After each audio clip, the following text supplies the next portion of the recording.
Alright, I'm here with Chef Lamar, head chef at Bugsy and Meyer's at the Flamingo Hotel and Resort. He's going to be my steak Sherpa today and walk me through the difference between dry aged versus wet aged. The difference is the wet and dry are very similar, but wet, the degree temperature for dry aging is 30 degrees or less. And with wet, the enzymes release in the collagen in the meat. It allows a lot more moisture, a lot more flavor. With wet age, you have to age 14 days or more. Obviously, in our cages, we're doing it up to 60 days. So to ensure a lot more juiciness, a lot more flavor. Dry age tends to be not as dry, but you get more of a robust flavor.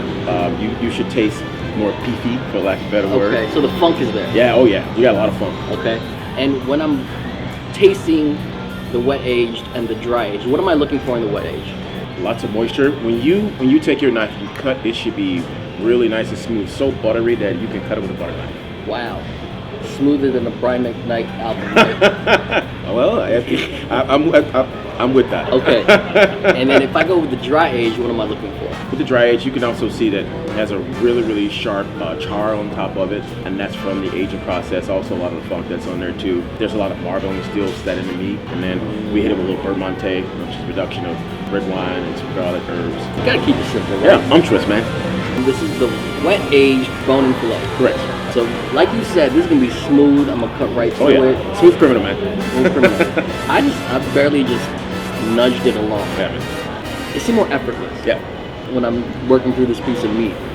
So effortless that I want to put more effort into biting this. So now, go to the dry aged ribeye. I'm looking for just the funk and the crust, right? You got it. So when I sliced through, it wasn't as effortless as the wet aged. Correct. Still tender. Yeah. Still moist. It's got a bit more chew to it, a bit more bite to it. It's still tender, but that funk is in there. Both styles of aging actually have their benefits. Can't go wrong either way. After comparing wet age to dry age, we tried the highlight of Bugsy and Meyer's wet age steak lineup, which is a trio of bone-in fillets, a rare cut of beef, all crowned with decadent toppings like foie gras, king crab, and blue cheese.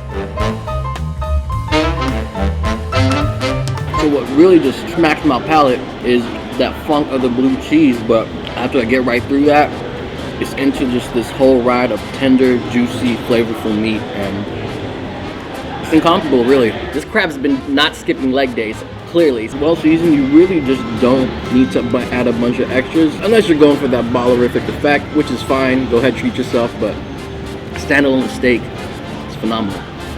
I have Chef Lamar Moore here to thank for this medley of meat, this carousel of deliciousness, and I got to be pretty beef woke today, right? Dry aged woke.